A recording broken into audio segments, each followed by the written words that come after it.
अब आप श्रवण करेंगे ब्रह्म पुराण में कुब्जा पर कृपा और कुबला की शाणूर मुष्टिक तोसल और कंस का वध था वसुदेव द्वारा भगवान का स्तवन। और इससे पहले आपने श्रवण किया माली पर कृपा भगवान ने की और रजक जो धोबी है उस पर भगवान ने कृपा की और अक्रूर जी पर कृपा की, उनको भगवान ने दर्शन दिए। तो आगे चलते हैं। कुब्जा पर कृपा, कुबला पीठ पर कृपा और चाणूर मुष्टिक तोसल और कंस का वध। तो व्यास जी कहते हैं तदंतर श्री कृष्ण ने राजमार्ग पर एक कुब्जा स्त्री को देखा जो अंगराग से भरा हुआ पात्र लिए जा रही थी। उसे देखकर श्री कृष्ण ने पूछा कमल लोचनी, तो ये अंगराग कहाँ लिए जा रहे हैं, सच सच बताओ। उसकी बात सुनकर श्री हरि ने प्रति अनुरक्त हो गई और बोली, प्रिय क्या आप नहीं जानते कंस ने मुझे अंगराग का लगाने का कार्य सौंप रखा है। मैं अनेक बकरा के नाम से जानी जाती हूँ। मेरा नाम क्या है? अनेक बकरा। अनेक मतलब कई जगह से टेढ़ी, कई जगह से टेढ़ी। बकरा माने टेढ़ा होता, तो अनेक बकरा कई जगह से टेढ़ी, ऐसा लोग कहते हैं। तो मेरे सिवा दूसरा किसी का घिसा हुआ चंदन कंस को पसंद नहीं आता। तो श्री कृष्ण बोले समुखी, ये सुंदर सुगंध युक्त अन्यपन तो राजा के योग है और हमारे शरीर के योग भी कोई अन्यपन हो तो बता। तो चलो ठीक है, ये तो तुम राजा के लिए ले जा रही, राजा का अधिकार है इस पर, तो हमारे लिए भी कोई अगर हो तुम्हारे पास अंगराग कोई सुंदर चंदन तो वो बता दो। तो ये सुनकर कुब्जा ने आदरपूर्वक कहा, लीजिए यही ले लीजिए, इससे बढ़िया और कोई नहीं। तो फिर उनके दोनों के शरीर में अंडोपन करके चंदन आदि उन्होंने प्रदान किया। तो कुब्जा ने ही उनके कपोल आदि अंगों में पत्र भंगी रचना पूर्वक अंगराग लगाया। पत्र भंगी मतलब सुंदरता से, जैसे पत्र होते हैं ना, जैसे आपने चित्रकारी देखी होगी, चित्र में क्या लोग फूल बनाते हैं, पत्ते बनाते हैं, तो उसी के अनुसार सुंदर अंगराग को, जैसे कई महाराज जी आते हैं ना, देखिए आपने ऐसे सुंदर सा तिलक लगाते हैं, एकदम इधर उधर नहीं होता, तो ऐसा सुंदर अनुलेप लगाया। तो कह रहे हैं इससे दोनों पुरुष रत्न इंद्रधनुष के समान शोभा पाने लगे। भाई सुंदर कपड़े पहन लिए, सुंदर माला पहन ली और उसके बाद चंदन मिल गया, चंदन का टीका लगाया और वो भी कई प्रकार का, एक प्रकार का नहीं, तो वो और ज़्यादा सुंदर लगने लगे। कैसे सुंदर लगने लगे? जैसे इंद्रधनुष लगता है, इंद्रधनुष देखने के लिए लोग लाए रहते हैं, 7 रंगों वाला एक साथ। तो तत्पश्चात शोभा पाने लगे। तत्पश्चात उल्लापन विधि उपचरक दूर करने की क्रिया के जानने वाले श्री कृष्ण ने उसकी थोड़ी में अपने दोनों हाथ की उंगलियां लगा दी और उसे उचका कर ऊपर की ओर खींचा। एक विधि होती है, विधि बता रहे हैं, उल्लापन विधि। तो उसी अनुसार से उन्होंने थोड़ी में हाथ लगा दिया और नीचे पैरों में पैर दबा दिए, ऐसे गर्दन पकड़ के दोनों तरफ से और एकदम से झटका लेके ऊपर खींच दिया। तो जैसे ही खींचा तो एकदम सीधी हो गई। पहले कई जगह से टेढ़ी थी, तो सीधी हो गई। उसके पैर अपने पैरों से दबा लिए।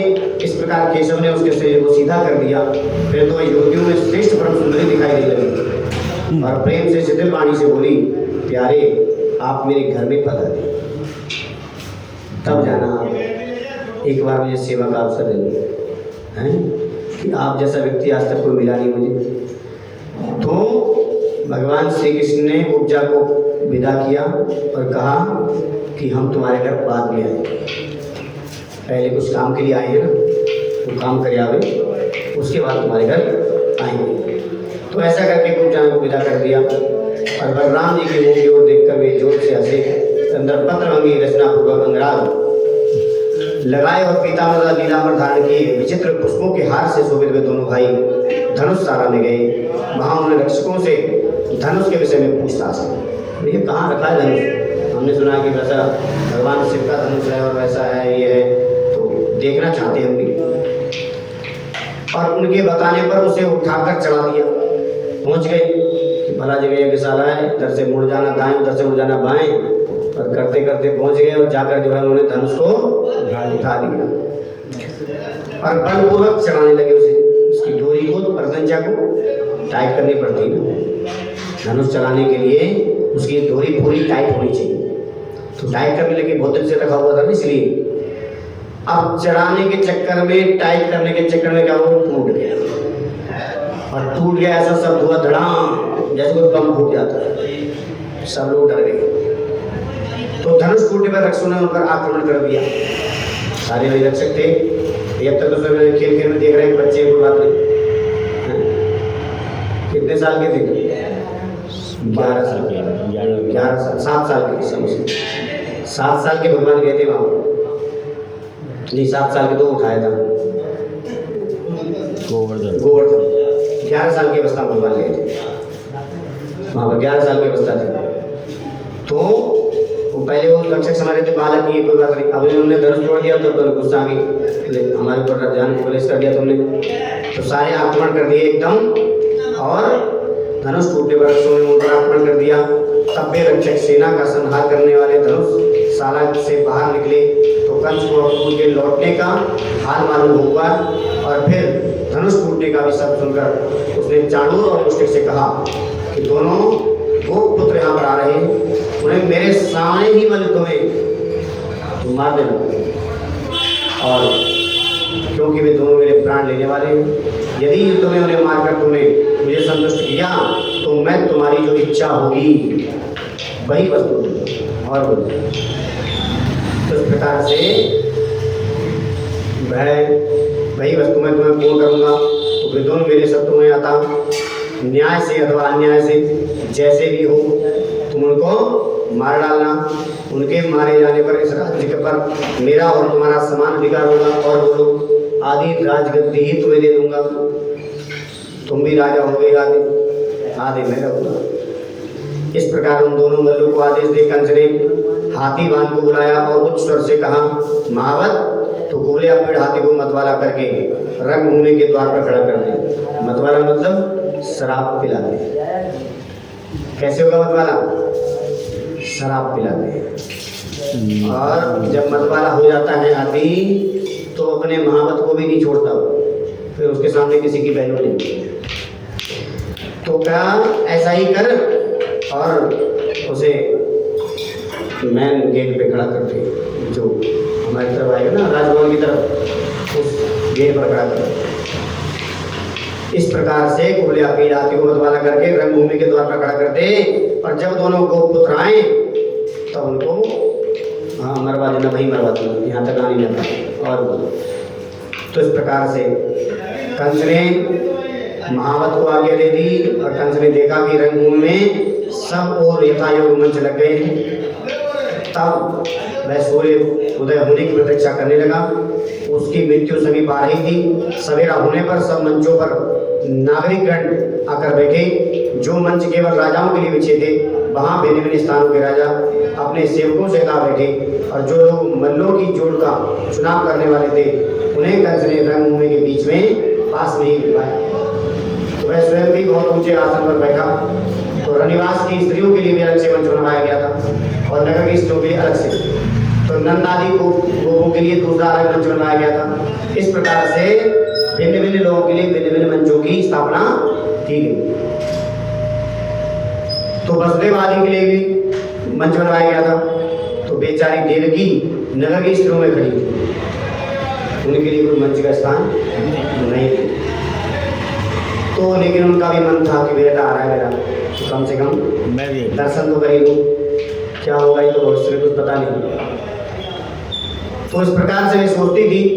तो अंतकाल में भी वे एक बार पुत्र का मुंह देख लूं, ऐसा मन में विचार किया। इसी समय रंगभूमि में तुरही आदि बाजे बाजने लगे, और चाणूर चलने लगा, मुष्टिक ताल ठोकने लगा, तथा लोगों में हाहाकार मच गया। बलराम और श्री कृष्ण रंगभूमि के द्वार पर आए, और महावत से प्रेरित कुबलापीठ नामक हाथी को मारकर भीतर घुस गए, और उसका एक दांत उखाड़ डाला, और कंधे पर लेके आए दिखाने के लिए कि देखो तुम्हारा ये है कुबलापीठ। तो इस प्रकार से रंगभूमि में आए और उस समय उनके अंगों में हाथी का मद और रक्त लगे हुए थे, क्योंकि हाथी से वही लड़के आए थे तो हाथी को मारा तो उसका रक्त उनके हाथ पैरों में लग गया था थोड़ा कहीं इस प्रकार से। तो उनके बड़े बड़े दांतों को ही उन्होंने अपना आयुध बना लिया था। वे दोनों भाई गर्भपूर्ण लीलामयी चितवन से निहारते हुए उस महान रंगोत्सव में इस प्रकार प्रविष्ट हुए मानो मृगों के झुंड में कोई दो सिंह घुस आए। कैसे लग रहे थे? जैसे मृगों का झुंड है कोई, अब मृगों के झुंड में कोई दो सिंह शेर आ गए, ऐसे लग रहे थे।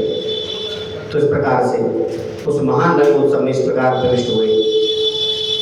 तो रंगभूमि के चारों ओर महान कोलाहल होने लगा। सब लोग विस्मय के साथ खड़े हो गए और देखने लगे जैसे हिंदुस्तान पाकिस्तान का मैच देखते हैं।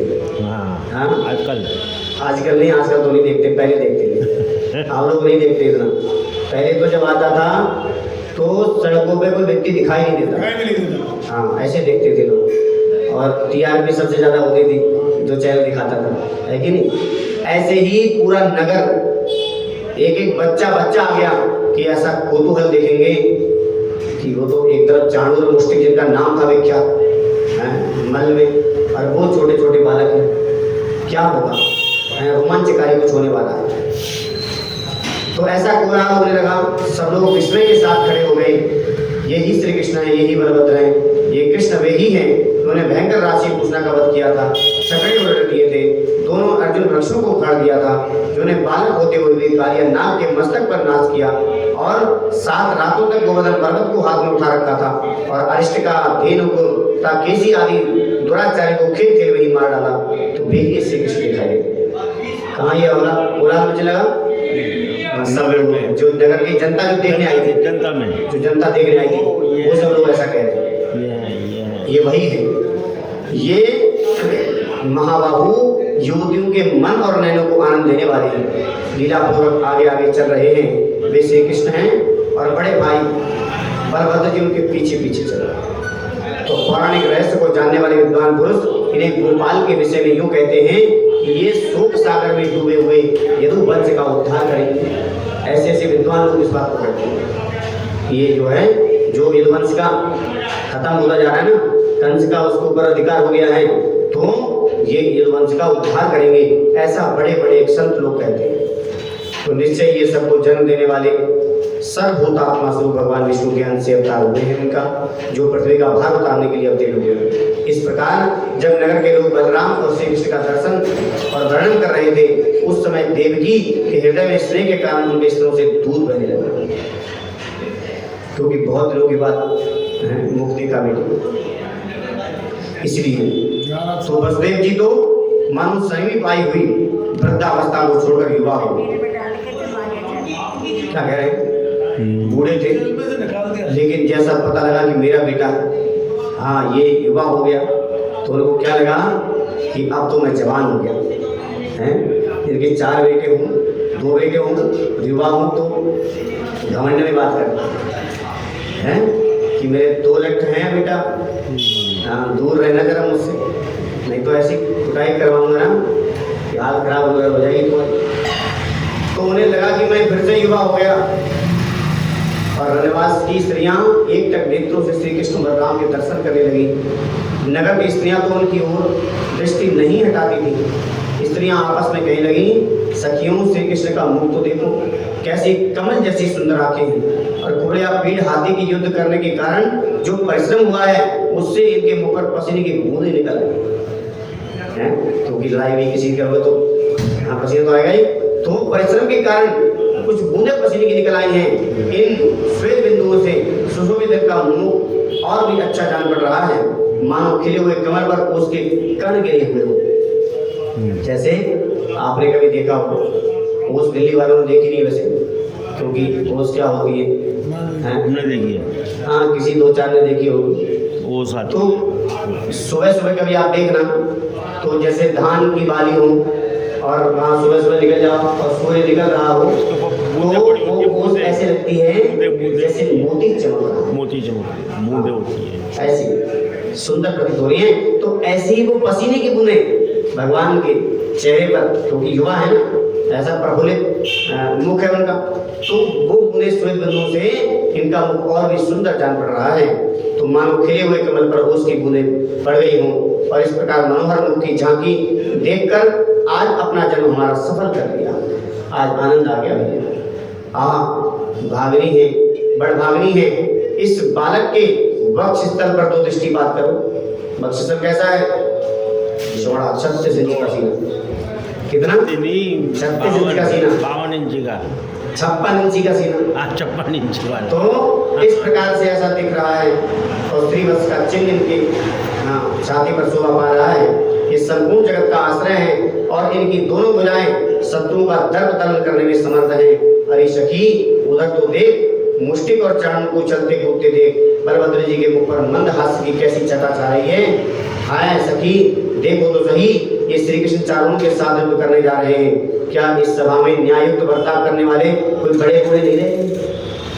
इस सभा में कोई न्यायुक्त करने वाला, न्याय की बात कहने वाला कोई नहीं है यहाँ पर। कि देखो ये तो ये छोटे छोटे बच्चे हैं और ये साले सांड के समान, चाणूर और मुष्टिक उनसे चार गुने दिखाई दे रहे हैं। इनके साथ ये कैसे होगा?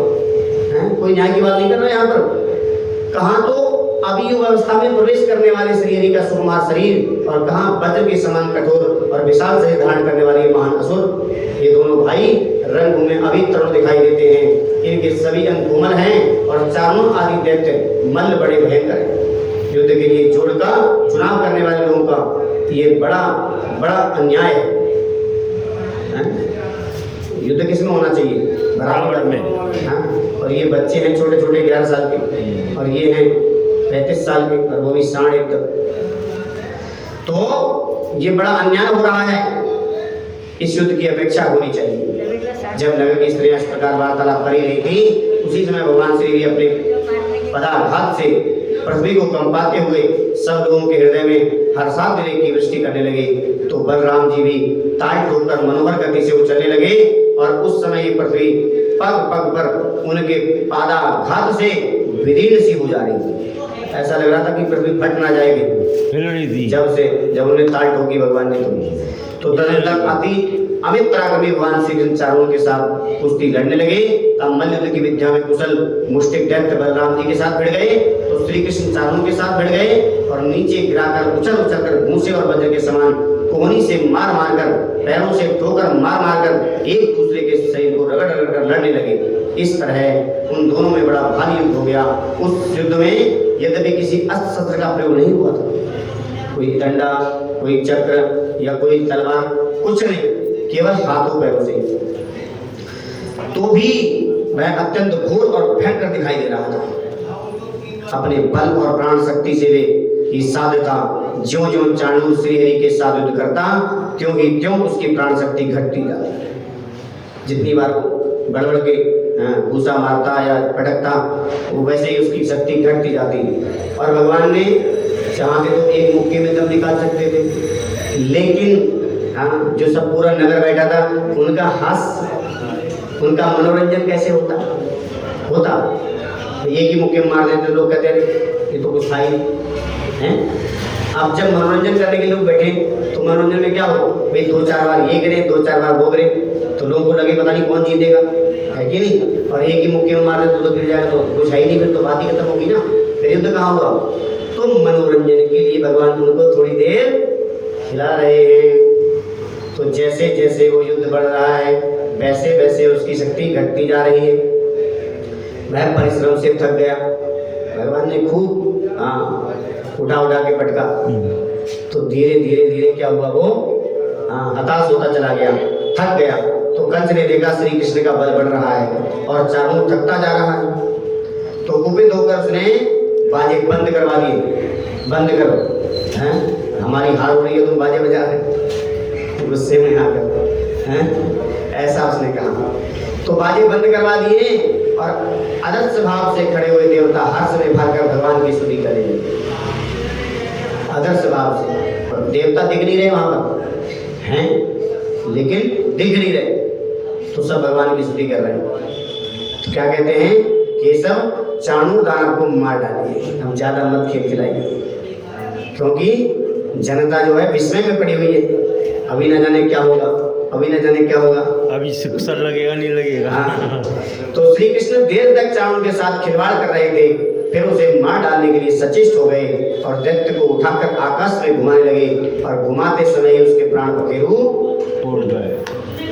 पैर पकड़ लिए उसके और यूं घुमाया तो घुमाने में चक्कर आ गया, वो नीचे मारने की जरूरत ही नहीं पड़ी, बीच में से प्राण निकल गए। तो भगवान ने उसे 100 बार घुमाकर पृथ्वी पर जो पटका है तो चारों के 100 टुकड़े हो, यूं घुमा के यूं ऐसे ऐसे कर हाँ 100 टुकड़े हो गए उसके। तो उसके रक्त की धारा से अखाड़े में गहरी कीचड़ हो गई। इतना बड़ा शरीर था, जब फटेगा तो खून तो निकलेगा ही ना। अरे वो पतला वाला खून होता है वो तो ठीक भी लगता है, हाँ, लेकिन एक गाढ़ा खून निकलता है बाद में, वो देख के मुझे तो भैया उल्टी आ गई है कि नहीं। तो ऐसे ही उसमें कीचड़ हो गई वहां पर, जब भगवान ने उसको मार के पटका तो महाबली बलदेव जी भी उतनी देर तक मुष्टिक के साथ लड़ते रहे। अंत में उन्होंने भी उसी दैत्य के साथ मस्तक पर एक मुक्का जोर से मारा और छाती में घुटने से आघात करके उसे पृथ्वी पर गिरा दिया। तो फिर अपने शरीर से रगड़कर उसका कचूमर बना दिया, तो उसकी जीवन लीला समाप्त हो गई। तत्पश्चात श्री कृष्ण ने पुनः महाबली मल्लराज तोषण को बाएं घूंसे की चोट से मार गिराया। एक और था, एक मुष्टिक था, एक चाणूक था, एक तोषण था, बोले तू आ जाओ, तो उसको भी मार डाला। तो चारों मुष्टिक और तोषण के मारे जाने पर शेष पहलवान भाग खड़े हुए, और भी पहलवान थे वहाँ, बोले इनको नहीं छोड़ा भाई, हमारी क्या औकात है, तो भागने में फायदा है कि अपने प्राण जाए उससे अच्छा है कि निकल लो। तो उस समय श्री कृष्ण और बलभद्र रंगभूमि में समवयस्क ग्वाल वालों को साथ ले हर्ष में भरकर उछलने कूदने लगे। तो ये देख कंस की आंखें क्रोध से लाल हो गई। उसने अपने सेवकों को आज्ञा दी, इन दोनों ग्वालों को बलपूर्वक रंगशाला से बाहर निकाल दिया। हाँ, वही उनके साथ जो ग्वाल आए हुए थे, जैसे होता है ना युद्ध में जीत जाते तो ऐसे हंसी वो करते अपना उल्लास दिखाते, ऐसे ही करने लगे, हाँ ढिंडोरा पीटने लगे। तो कंस को बहुत बुरा लगा। अब उन्होंने आदेश दिया कि इन दोनों को पकड़ के रंगशाला से बाहर कर दो। ये पापी नंद को भी पकड़कर तुरंत बेड़ियों में जकड़ दो। नंद जो है ना इसका बाप, इसे क्या पता था, कंस को तो यही पता था ना कि नंद का बेटा है। तो इस नंद को भी पकड़ लो कि इसने इस जड़ का पन पाया है, इसकी वजह से इतना बड़ा हो गया, नहीं तो मैं तो उसी दिन मार देता, दिक्कत ही नहीं होती। तो इसको जकड़ लो और वासुदेव को भी, क्योंकि पता लग गया था ना, कौन बता गए थे, नारद जी बता गए थे, ये जो है इन्होंने अदला बदली करी है, तो इनको भी पकड़ लो और उसकी वृद्धता का विचार मत करना। इसकी वसुदेव की के व्रत है, ये मत सोच रहे व्रत है तो इसे छोड़ दे, अब मत छोड़ना, आप पकड़ लो और कठोर दंड देकर मार डालो।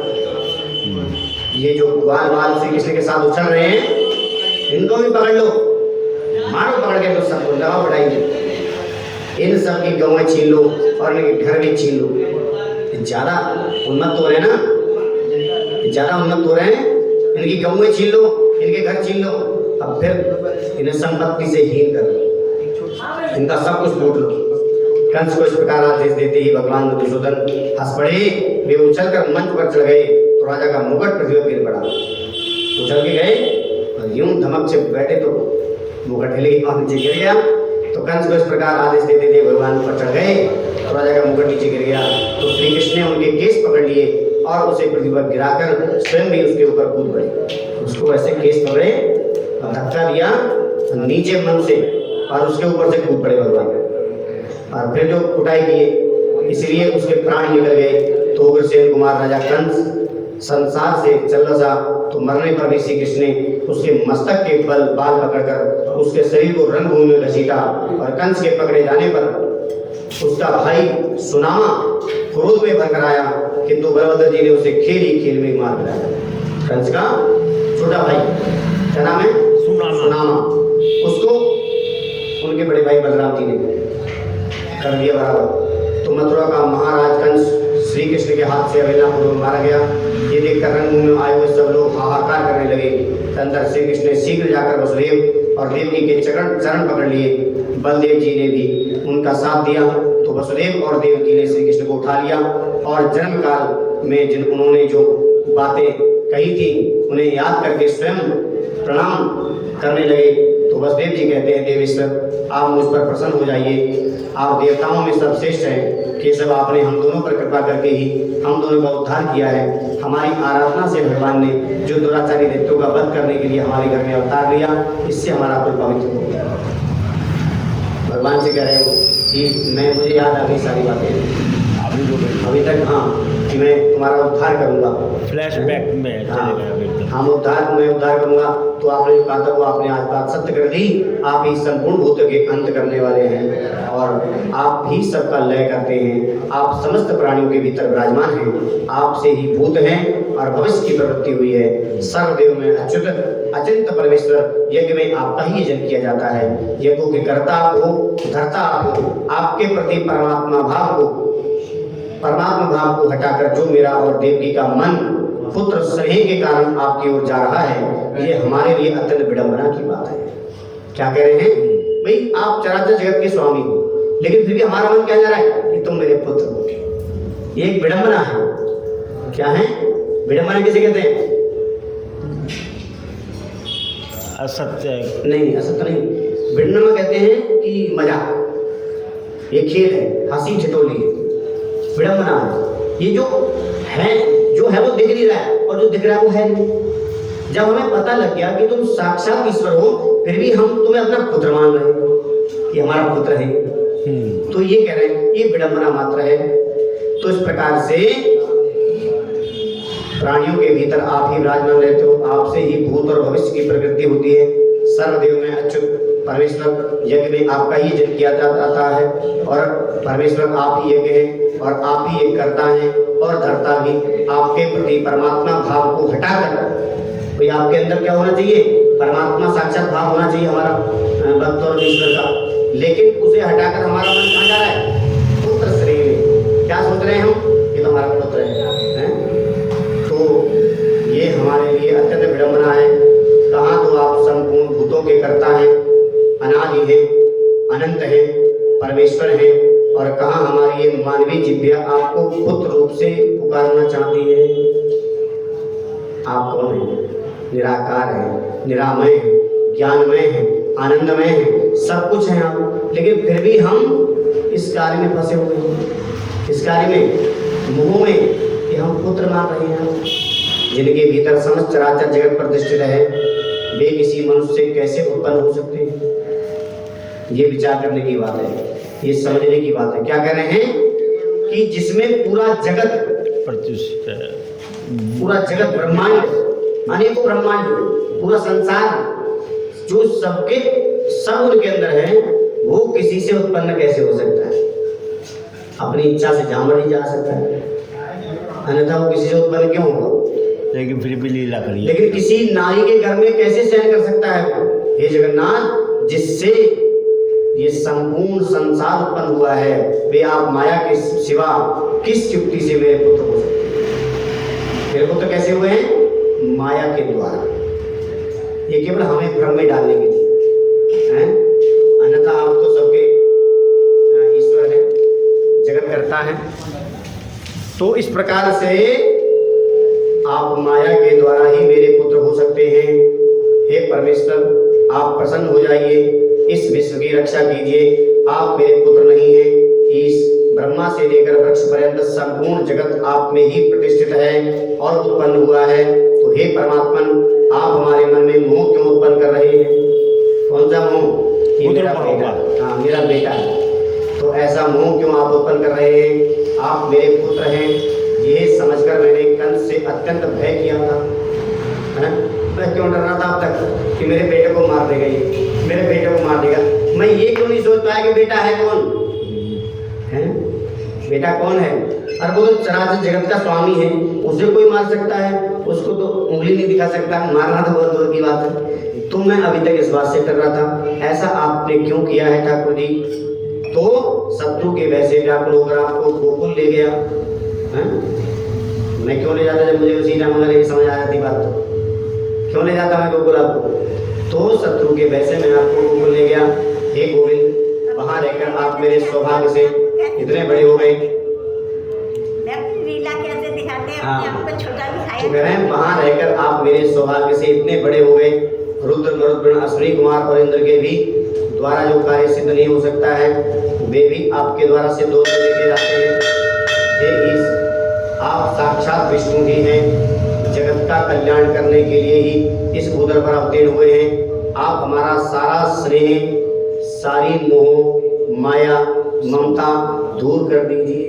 यही कृपा होगी आपकी हमारे ऊपर, हैं? कल करेंगे। क्योंकि हमारे अंदर क्या है, जो माया में हम जी रहे हैं, हम जिस मोह में, जिस लोभ में जी रहे हैं, हम क्या सोचते थे कि कृष्ण हमारा बेटा है, हाँ, जबकि हम उल्टे कृष्ण के बेटे हैं। क्या कह रहे हैं, हम कृष्ण के बेटे हैं, लेकिन हम समझ रहे हैं कृष्ण हमारा बेटा है।